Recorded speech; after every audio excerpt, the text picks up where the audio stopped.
Shalom, perkenalkan nama saya Natalia Pasudi dari Prodi Teologi kelas D. Di sini saya akan melanjutkan membacakan firman Tuhan yang telah dipilih dari kitab Yohanes pasalnya yang kedua, ayat yang pertama sampai ayatnya yang ke-25. Perkawinan di Kana.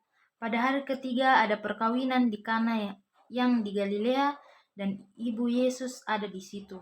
Yesus dan murid-muridnya diundang juga ke perkawinan itu. Ketika mereka kekurangan anggur, ibu Yesus berkata kepadanya, "Mereka kehabisan anggur." Kata Yesus kepadanya, "Mau apakah engkau daripadaku, ibu? Saatku belum tiba." Tetapi ibu Yesus berkata kepada pelayan-pelayan, "Apa yang dikatakan kepadamu, buatlah itu." Di situ ada 6 tempayan yang disediakan untuk pembasuhan menurut adat orang Yahudi, masing-masing isinya 2-3 buyung.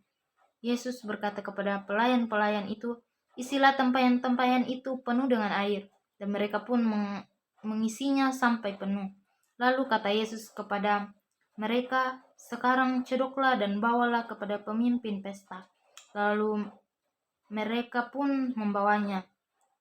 Setelah pemimpin pesta itu mengecap air yang telah menjadi anggur itu, dan ia tidak tahu dari mana datangnya, tetapi pelayan-pelayan yang mencedok air itu mengetahuinya. Ia memanggil mempelai laki-laki dan berkata kepadanya, "Setiap orang menghidangkan anggur yang baik dahulu, dan sesudah orang puas meminum barulah yang kurang baik. Akan tetapi engkau menyimpan anggur yang baik sampai sekarang." Hal itu dibuat Yesus di Kana yang di Galilea sebagai yang pertama dari tanda-tandanya, dan dengan itu ia telah menyatakan kemuliaannya dan murid-muridnya percaya kepadanya. Yesus di Kapernaum. Sesudah itu Yesus pergi ke Kapernaum bersama-sama dengan ibunya dan saudara-saudaranya dan murid-muridnya, dan mereka tinggal di situ hanya beberapa hari saja. Yesus menyucikan bait Allah. Ketika hari raya Paskah orang Yahudi sudah dekat, Yesus berangkat ke Yerusalem.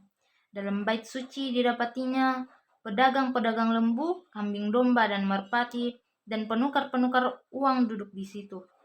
Ia membuat cambuk dari tali, lalu mengusir mereka semua dari bait suci dengan semua kambing domba dan lembu mereka. Uang penukar dihamburkannya ke tanah, dan meja-meja mereka dibalikkannya kepada pedagang-pedagang merpati yang berkata, "Ambil semuanya ini dari sini, jangan kamu membuat rumah Bapakku menjadi tempat penjualan." Maka teringatlah murid-muridnya bahwa ada tertulis, "Cinta untuk rumahmu menghanguskan aku." Orang-orang Yahudi menantang Yesus katanya, "Tanda apakah dapat engkau tunjukkan kepada kami bahwa engkau berhak bertindak demikian?" Jawab Yesus kepadanya, "Rombak bait Allah ini, dan dalam 3 hari aku akan mendirikannya kembali."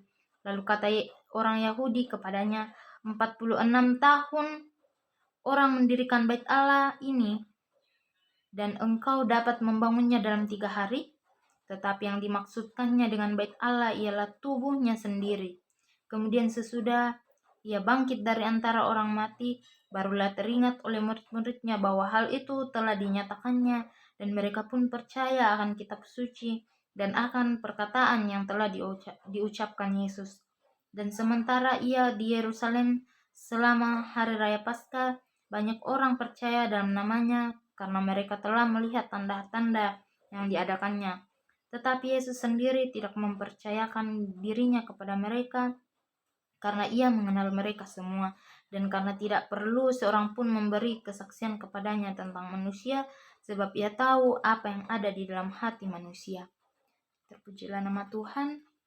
Berbahagialah kita yang masih sempat membaca dan merenungkan akan firman Tuhan dan melakukannya dalam kehidupan kita sehari-hari. Demikianlah dari pembacaan firman pada saat ini. Shalom dan terima kasih.